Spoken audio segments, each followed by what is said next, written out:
علی بھائی، قرآن مجید کی کافی ساری صورتیں ہیں، سورۃ توبہ ان میں سے بہت مختلف ہیں. کیوں؟ کیونکہ اس سے پہلے کیا نہیں پڑھا جاتا؟ بسم اللہ الرحمن الرحیم.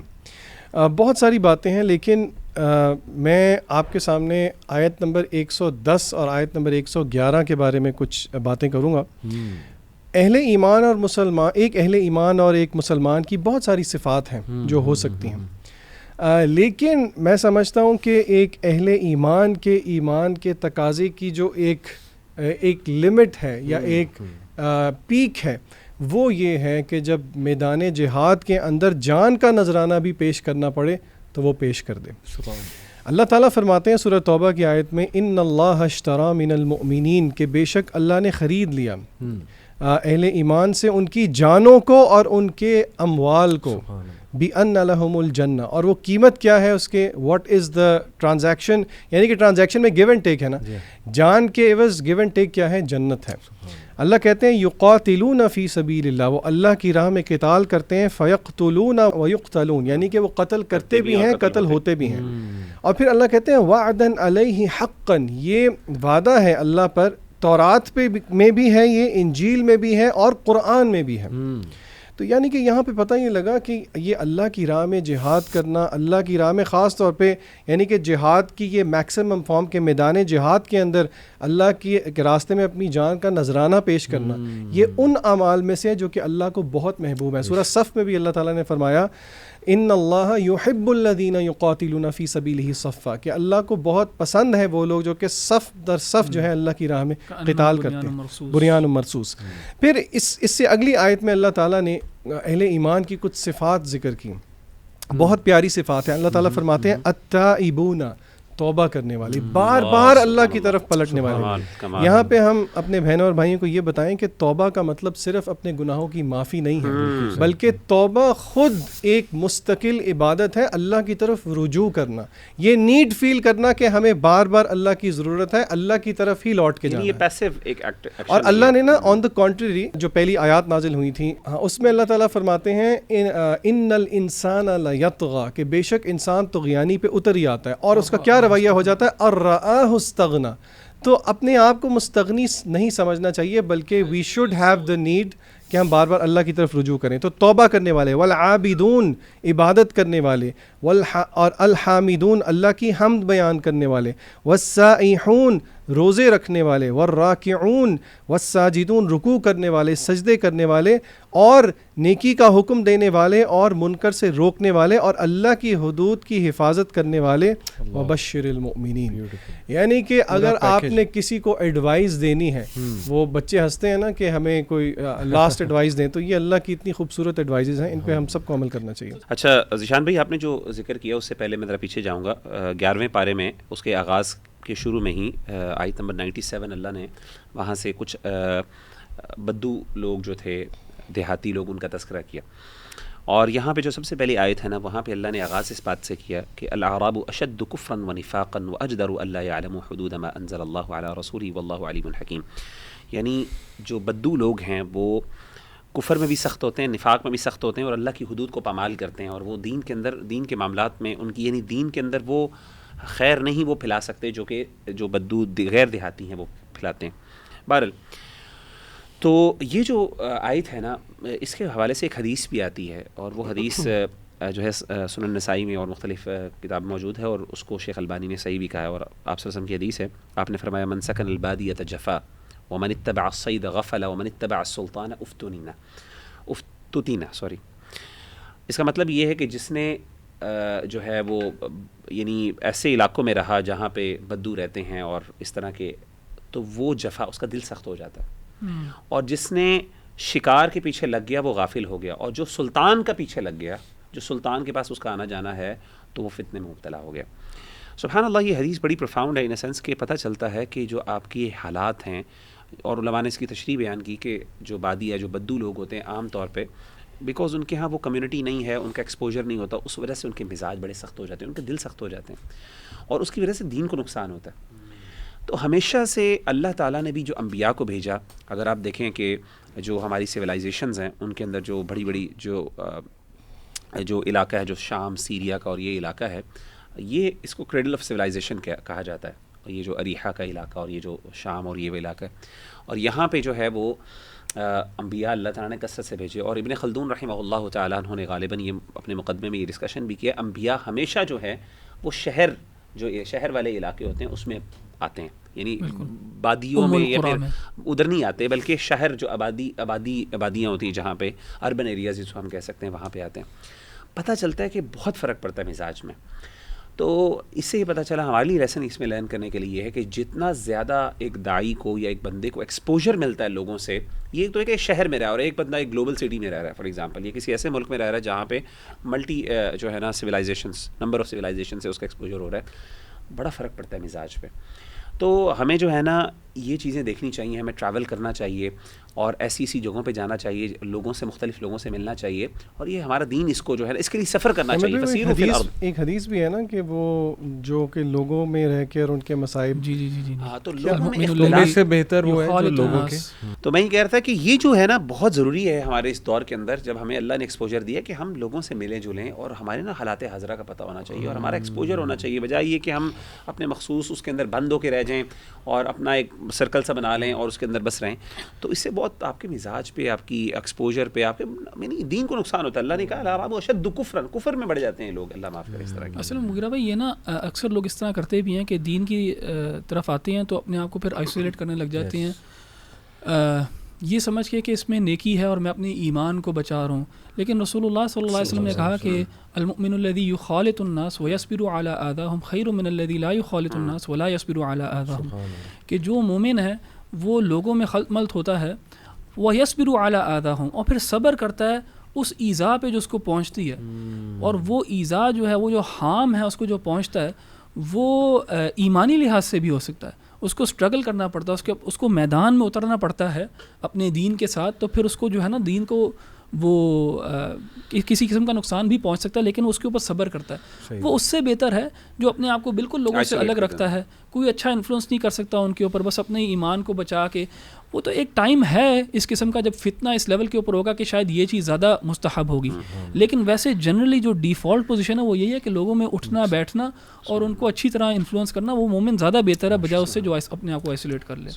زبردست. ذیشان, جو آپ نے ماشاءاللہ ورس کوٹ کی 112, میں اس پہ ایک آپ کو چھوٹی سی بات بھی بتاتا ہوں, بلکہ آپ کو یاد ہوگا فیئر ویل ہوئی اسلامک اسکول جہاں ہم دونوں اکٹھے پڑھاتے تھے, بچے اب وہ آئے کہ شرٹ پہ سائن کر دیں, وہ ایک ٹرینڈ ہے ہمارے یہاں ظاہر ہے, تو میں نے لکھا 9:112. تو بڑا حیران ہوئے کہ یہ کیا ہے, مطلب یہ کوئی نمبرز ہیں. میں نے کہا نہیں, یہ آپ نا قرآن میں جا کے ایڈریس ڈھونڈیں, this is an address, it will direct you to the قرآن.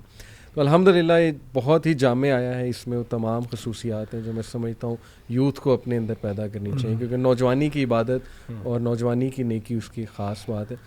مغیرہ نے رویوں کی بات کی, تو اس پہ میری جو فیوریٹ آیا ہے میرے دل کے بڑی قریب سورہ توبہ کی ہی آیا ہے.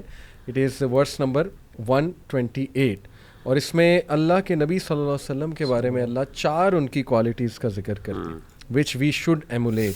وہ کیا ہیں؟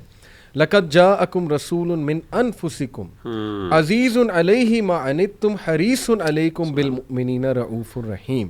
Translation, There has certainly come to you a messenger from among yourselves. یہ تو پہلی چیز ہے نا کہ وہ تم ہی میں سے آیا, یعنی ایفیلیشن ہے. تو پہلی جو چیز ہے جی وہ ہے عزیز علیہ ما عنتم, he grieves when you suffer. سبحان اللہ, اس کو دکھ ہوتا ہے, یعنی ایک ریلیشن, ایک ایموشنل ریلیشن ہے تمہارا, ایموشنل ریلیشن ہے, وہ غم میں جاتے ہیں جب وہ تمہیں سفر ہوتے دیکھتے ہیں, یعنی سنسیریٹی ہے, آؤٹ آف سنسیریٹی. حریص علیکم, he is concerned over you. بالمؤمنین رؤوف الرحیم, he is kind towards the believers and merciful. تو یہ 4 چیزیں ہیں کہ نمبر 1 کسی کو غم میں دیکھ کے, دکھ میں دیکھ کے خود بھی دکھی ہو جانا. ایک اسکالر ہے, ان کا بڑا مشہور جملہ, he said کہ اگر تم کسی کو دکھ میں دیکھو اور اس کی مدد کرنے پہ قادر ہو اور مدد نہ کرو, تو تم حاجی ہو سکتے ہو, تم عابد ہو سکتے ہو, تم محدث ہو سکتے ہو, لیکن تم نیک نہیں ہو سکتے. تو دیکھیے یہ جو پہلی چیز ہے نا کہ گریو کرنا, فیل کرنا دوسروں کی پین. نمبر 2 حریص علیکم, ایمپیتھی بھی کہتے ہیں نا اس پہلی سے, ایگزیکٹلی, حریص علیکم, ہی از کنسرنڈ اوور یو. دعوت کا سارا جو بیسس ہے وہ ہے کنسرن. ہم دعوت اس لیے دیتے ہیں کہ اگلا میری بات مان لے, میری واہ واہ ہو جائے, اور ہم کہتے ہیں جی ایک دن میں بس وہ کنورٹ ہو جائے, ایک دن میں ہم جو ہے وہ عمر بن الخطاب بنا دیں اس بندے کو, جبکہ اس کی بنیاد یہ کہ بھائی آؤٹ آف کنسرن ہم کر رہے ہیں کہ اس کو بچا لیں, اس کو کسی طرح قریب لیں. جیسے ابھی ریسنٹلی ایک اسکالر مجھے ملنے آئے ہوئے تھے, انہوں نے بڑی خوبصورت بات کی, کہتے ہیں آپ اللہ سے یہ دعا کریں کہ چلیں علم تو ہے لیکن یہ کہ وہ تڑپ بھی دے دیں جو نبی کی تڑپ تھی, اور وہ تڑپ یہ تھی کہ وہ اسٹریٹس میں کھڑے ہو کے انتظار کرتے تھے لوگوں کا کہ وہ آئیں اور میں انہیں بتاؤں اور بچا لوں کسی طرح. So that's the second thing. اور بالمؤمنین رؤوف رحیم, کائنڈ اینڈ مرسیفل. اب دیکھیں پیرنٹنگ میں بھی یہی 4 چیزیں آج آگے کہ آپ اپنے بچے کے ساتھ بہت زیادہ کنسرنڈ ہیں اور آپ کو دکھ ہوتا ہے اسے دکھ میں دیکھ کے, اور کائنڈ بھی ہیں, مرسیفل بھی ہیں, اور اوور آل میں سمجھتا ہوں ہم سب کو یہ ایمولیٹ کرنے کی ضرورت ہے, یہ 4 چیزیں. So that's my favourite. اچھا, اس میں نا میں ایڈ کرنا چاہوں گا, آپ کی جو یہ 4 کوالٹیز آپ نے مینشن کی نا, اس میں من انفسکم سے نا ریلیٹیبلٹی بھی آتا ہے. ہاں یہ میں کہہ رہا ہوں. ہاں جی, کہ جو لیڈر ہے یا جو بھی گائیڈ ہے, ٹیچر ہے, اس کے اندر ریلیٹیبلٹی بھی ہونی چاہیے اپنے سبجیکٹس کے ساتھ. تو رسول اللہ صلی اللہ علیہ وسلم جو ہے انہی میں سے تھے, تو ان کو بہت اچھی طرح جانتے تھے, انہی کی زبان بولتے تھے, ان کے کانٹیکسٹ کو سمجھتے تھے, ان کے مزاج کو سمجھتے تھے, پھر ایمپتھی بھی تھی ان کے اندر, مرسی بھی تھی.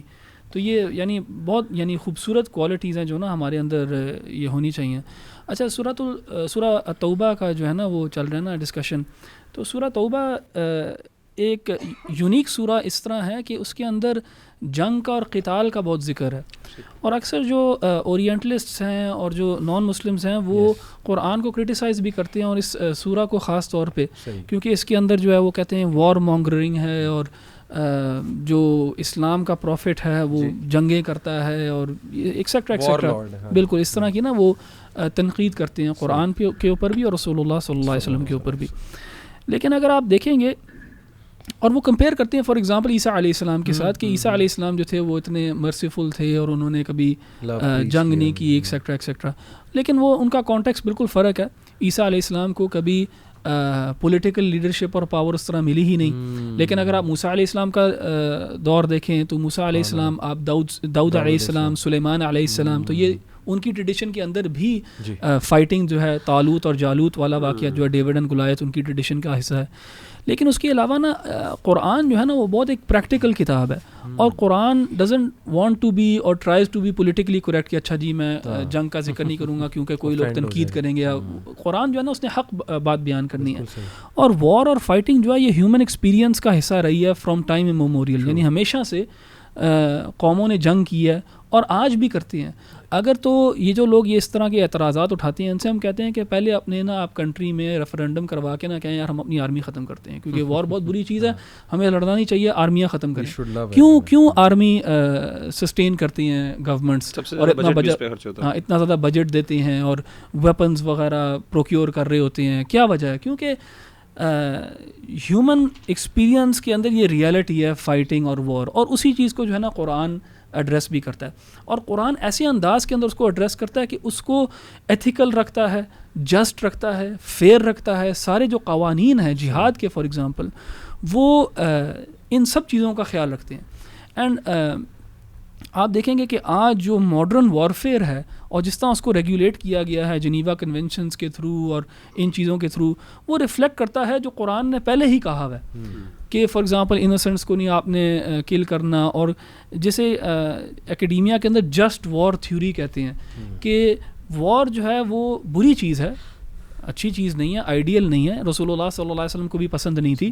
آپ صلی اللہ علیہ وسلم لوگوں کا نام چینج کر دیتے تھے. کسی نے اپنا نام اگر حرب رکھا ہوا تھا جس کا نام تھا جنگ, تو آپ صلی اللہ علیہ وسلم کہتے تھے یہ پسندیدہ چیز نہیں ہے, نام چینج کروایا. تو جنگ جو ہے وہ پسندیدہ چیز نہیں ہے, یثرب کا بھی نام چینج کرایا. بالکل.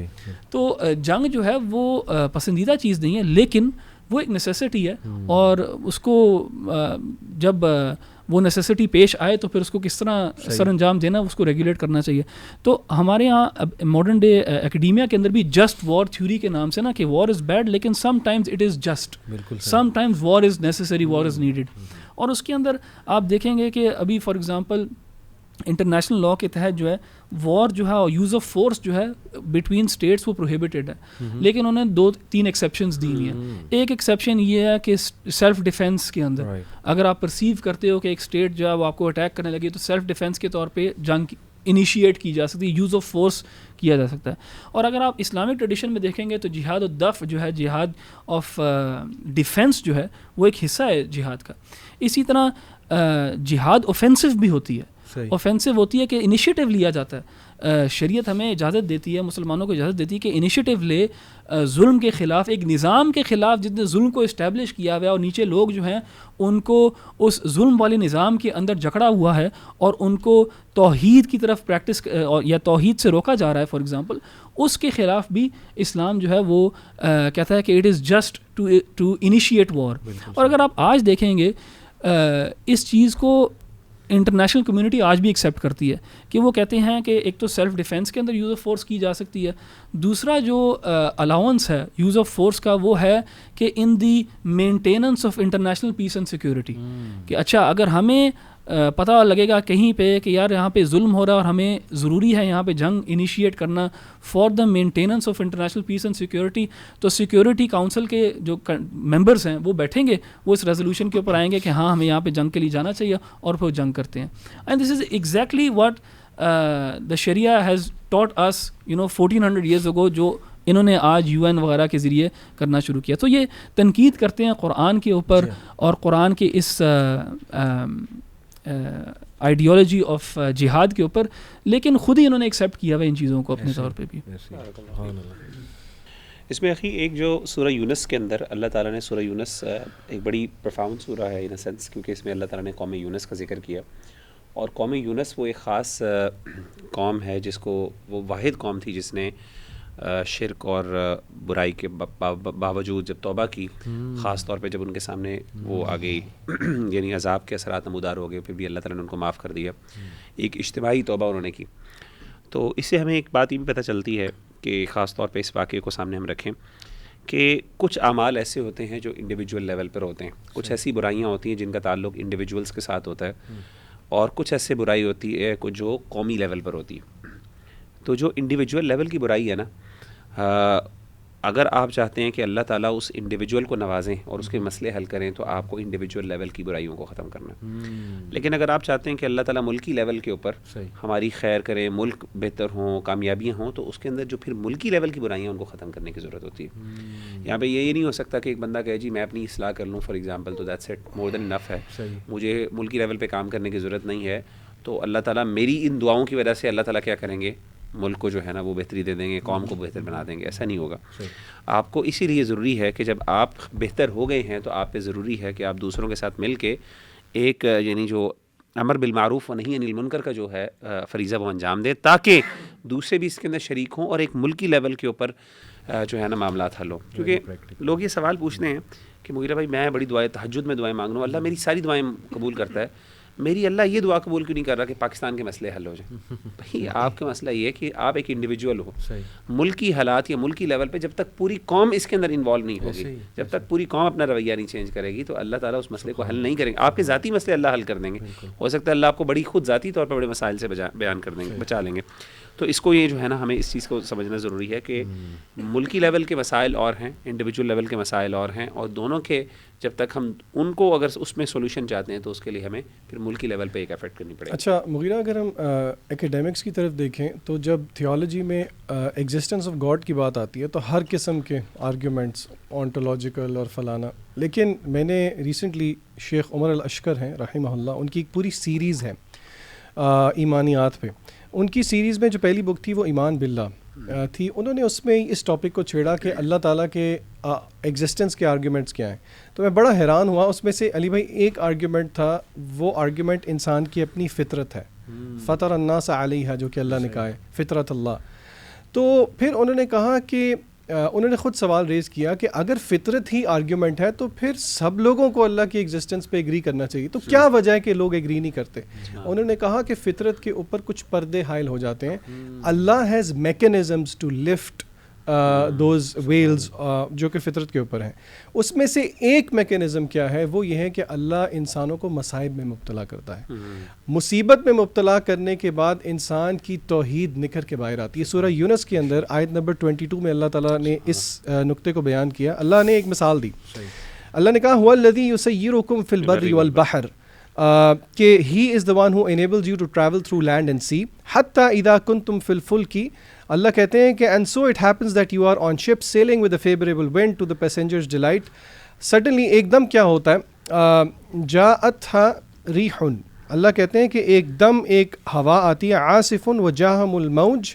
اللہ فرماتے ہیں کہ suddenly the ships are overcome by a gale wind and those on board are overwhelmed by the waves من کل مکان, ہر ڈائریکشن سے وہ ویوز آ جاتی ہیں. وَظَنُّوا أَنَّهُمْ أُحِيطَ بِهِمْ, اور یہاں تک کہ ان کو یقین ہو جاتا ہے کہ اب ہماری تو بربادی ہے. تو تب وہ کیا کرتے ہیں, دعوا اللہ مخلصین لہ الدین, تب وہ پکارتے ہیں اللہ کو صرف. یعنی کہ اللہ نے بتایا کہ دیکھیں یہ جو فطرت ہے, مصیبت ایک میکینزم تھا جس نے کیا کیا, توحید کو اجاگر کر دیا. تو الحمدللہ یہ ایک بڑی امپاورنگ چیز ہے. ہم باقی آرگیومنٹس دیکھتے رہتے ہیں, ہمیں ان چیزوں کو بھی سمجھنا چاہیے. اور اس پہ ایک وہ جوک بھی ہے نا, ایک رشین ایسٹروناٹ جب گیا اوپر, پرانی بات ہے, تو اس نے اوپر جا کے نا ایک وہ تنزیہ بات کی کہ I don't see any God up there. تو کسی نے پھر اس کو جواب دیا کہ you will see when your oxygen tank runs out, تب تجھے جو ہے وہ نظر آئے گا خدا. تو لاسٹلی بس میں اپنا یہ انسائٹ شیئر کرنا چاہوں گا کہ دیکھیں, ون آف دا پرابلمس جو ینگسٹرز ہمارے پاس آج کل لاتے ہیں وہ آ جا کے یہی ہیں عشق مشوقی والے. میں نے کسی سے دل لگایا, اس کے بعد مجھے ٹھوکر پڑی وہاں سے اور بات نہیں بنی, یہ وہ. تو بلکہ وہ مزے کی بات ہے, ایک ینگسٹر میرے پاس آیا, کہتا سر وہ میرا بریک اپ ہو گیا, میں بہت زیادہ غم میں ہوں, دکھ میں. میں نے کہا پتر تو ضرور نہ, کبھی بار سوری آپ کی بات کر رہا ہوں, کبھی بار علی بھائی جو عمر رضی اللہ عنہ کا جو درہ تھا نا, وہ بھی ایک جواب ہوتا ہے. میں نے دیکھا کہ پتر لگتا ہے تو بالی ووڈ کے نا وہ دکھی گانے سن رہے ہیں جس سے تیرا دکھ مزید جو ہے وہ اجاگر ہو رہا ہے. میں نے اپنی ایک ورک شاپ میں, یہ میں کوٹ بھی کر دیتا ہوں, بہت پرانا ایک سانگ ہے, اس کے لیرکس کوٹ کی اور پھر یہ آیت سنائی. وہ اس میں ہے کہ مجھ کو سزا دی پیار کی, ایسا کیا گناہ کیا. تو دیکھیے یہ جو ورس ہے نا, یہ جواب ہے اللہ سبحانہ تعالیٰ کی طرف سے انسانوں کو. سورہ یونس کی ورس 44 ہے, ان اللہ لا یظلم الناس شیئا ولکن الناس انفسهم یظلمون. کہ دیکھو بے شک اللہ سبحانہ و تعالیٰ جو ہے تم پہ ظلم نہیں کرتا, بلکہ لوگ خود اپنے اوپر جو ہے وہ ظلم کرتے ہیں. اور if we all look at our lives, جب ہم نے ٹھوکر کھائی ہے, اس کی مین وجہ کیا تھی؟ رانگ ڈیسیژن, حد توڑنا, اللہ کی حد توڑنا, سننا کو فورسیک کرنا, یا اپنی ڈیزائر شہوات کو فالو کرنا. تو دیکھیں یہ چار چیزیں کہ بہت سے لوگ رانگ ڈیسیژنز لے لیتے ہیں شریعت کے مخالف جا کے. دوسری بات, دے فالو دیئر ڈیزائرز, اللہ نے جو بات بتائی ہے وہ نہیں, اپنی ڈیزائرز کو فالو کرنا. تیسرا فورسیکنگ سننا, سورہ نور کی آیت اللہ کہتے ہیں کہ ان کو ڈرنا چاہیے یہ کسی فتنے میں نہ پڑ جائیں, تمہیں جو ہے یہ انکار کر رہے ہیں اور تمہیں رسپیکٹ نہیں دے رہے. اور چوتھا جو آپ نے احمد بھائی بات کی بڑی امپورٹنٹ, کہ فورسیکنگ اور ignoring the commandments of Allah. تو دیکھیں the message is very clear. Allah نے یہ بتا دیا تھا آدم علیہ السلام کو جب بھیجنا تھا, تو بتا کر بھیجا کہ ومن اعرض عن ذکری فإن له معیشۃ ضنکا, جو کوئی بھی میری اس سے آراز کرے گا میری انسٹرکشن سے, وہی سے, تو پھر اس کے لیے ایک ڈیفیکلٹ لائف ہے. یہ پہلے سے تم لوگ جو ہے وہ جان لو. تو we should never become negative of Allah سبحانہ و تعالیٰ. اللہ سبحانہ و تعالیٰ ہم سے بلکہ محبت کرتا ہے, ہمیں نکالنا چاہتا ہے, اور ہم کہیں پھنس گئے ہیں تو وہ ہماری اپنی مسٹیک ہے. موسٹلی وہ ہماری اپنی مسٹیک ہے, اللہ کہ کوئی آزمائش آ جائے. تو جو whatever the case is, we should turn back to Allah سبحانہ و تعالیٰ. اور یہ دعا جو ہے نا, لا الہ الا انت سبحانک انی کنت من الظالمین, کہ اللہ میں ظالم ہوں, تو پاک ہے, تیری طرف سے کچھ نہیں, یہ میرا ہی ظلم تھا اپنے اوپر. دیٹ از ویری امپاورنگ دعا الحمدللہ. اسی کے ساتھ نا مجھے علی بھائی آپ کی بات سے یاد آیا کہ اس پارے میں نا سورہ التوبہ میں کعب بن مالک کا بھی نا ذکر ہے. جی, انہوں نے بھی نا اپنے اوپر ایک لحاظ سے نا زیادتی کی, اور وہ پروکیسٹینیشن جو ہے نا اس کی وجہ سے, کہ انہوں نے کہا ہاں کر لوں گا. اور واقعہ لمبا ہے وہ, جس میں وہ تبوک کی ایکسپیڈیشن پہ نہیں جا سکے رسول اللہ صلی اللہ علیہ وسلم کے ساتھ, اور ان کی نیت بالکل یعنی سنسیئر تھے وہ, اور وہ ان کے اندر کوئی بھی اس طرح کا خیال بھی نہیں تھا کہ میں پیچھے رہ جاؤں گا اور کوئی بہانہ بنا دوں گا. لیکن وہی پروکیسٹینیشن, اب آج کا کام کل کے اوپر ڈال دینا اور کہنا کہ ہاں کر لوں گا, تو اس کی وجہ سے جو ہے نا ان کو کافی ندامت ہوئی. اور پھر جب رسول اللہ صلی اللہ علیہ وسلم واپس بھی آئے تو انہوں نے سچائی کا دامن تھاما. ہاں بالکل, کیونکہ بہت زیادہ اور لوگ تھے جو منافقین میں سے جو آ کے رسول اللہ صلی اللہ علیہ وسلم کو بہانے بنا رہے تھے, تو آپ صلی اللہ علیہ وسلم نے ان کو کچھ نہیں کہا, لیکن انہوں نے آ کے نا صحیح صحیح بات بتا دی کہ میرے پاس کوئی عذر نہیں ہے سوائے اس کے کہ میں لیزی ہو گیا تھا بیسکلی. اور اس کے اندر پھر آپ دیکھیں گے لمبی روایت ہے, میں آڈینس کو بھی کہوں گا کہ وہ اس کو پڑھیں اور اس میں سے لیسنز ڈرائیو کریں کہ ان کو بیسکلی 50 days کے لیے بوائے کاٹ کر دیا گیا تھا کمیونٹی نے, اور بہت تکلیف میں رہے وہ, اور اللہ تعالیٰ سے انہوں نے استغفار کیا. 50 days تو انہوں نے استغفار بھی کیا اللہ سبحانہ و تعالیٰ سے, اور باقاعدہ روئے وہ, کیونکہ ان کے سب جو بھائی تھے, سب جو دینی بھائی تھے, انہوں نے جو ہے نا اعراض کر لیا, ان سے منہ موڑ لیا. تو لیکن اللہ تعالیٰ نے اس کے بعد ان کی جو ریپینٹنس ہے اس کو کدھر مینشن کیا قرآن کے اندر, ٹائم لیس کر دیا اس کو, کہ آج بھی ہم پڑھتے ہیں وہی آیات جن میں اللہ تعالیٰ ذکر کرتے ہیں کہ اللہ تعالیٰ نے ان کو معاف کیا. تو بلکہ باقی صحابہ نے کہا کہ تمہیں جو اللہ تعالیٰ نے تحفہ دیا, کاش ہمیں بھی اللہ تعالیٰ وہ یہ تحفہ دیتا ہے اس چیز کا. اس میں آخری جو میں ایک پوائنٹ تھوڑا سا شیئر کرنا چاہتا ہوں. آیت نمبر یونس, سورہ یونس جو ہے نا بہت امپورٹنٹ ہے توحید اور شرک کے حوالے سے. اللہ تعالیٰ نے توحید کے بہت سے مسئلے حل کیے ہیں اس میں, خاص طور پہ عقیدے کے مسئلے. آیت نمبر 18 میں اللہ تعالیٰ فرماتے ہیں وَيَعْبُدُونَ مِن دُونِ اللَّهِ مَا لَا يَضُرُّهُمْ وَلَا يَنفَعُهُمْ وَيَقُولُونَ هَؤُلَاءِ شُفَعَاؤُنَا عِندَ اللَّهِ, کہ وہ اللہ تعالیٰ کی عبادت کرتے ہیں, اللہ کو چھوڑ کے وہ عبادت کرتے ہیں ایسے بندوں کی, ایسی یعنی اینٹیٹیز کی جو ان کو نہ کوئی فائدہ دیتی ہے, نہ ان کو کوئی نفع دیتی ہے, نقصان دیتی ہے. اور وہ کہتے ہیں کہ هَؤُلَاءِ شُفَعَاؤُنَا عِندَ اللَّهِ, یہ ہمارے اللہ کے ہاں سفارشی ہیں. اللہ کہتے ہیں قل, ان سے کہہ دیجیے اتنبئون اللہ بما لا یعلم فی السماوات ولا فی الارض, کیا تم اللہ کو ایسی چیز کی خبر دیتے ہو جس کا اللہ کو پتہ ہی نہیں, یعنی جو آسمان و زمین میں پتہ نہیں. یعنی سرکاسٹکلی اللہ تعالیٰ تنزن کہہ رہے ہیں سبحانہ, وہ بہت پاک ہے, وتعالی, اور بہت بلند ہے اس سے, عما یشرکون, جسے تم شرک کرتے ہو.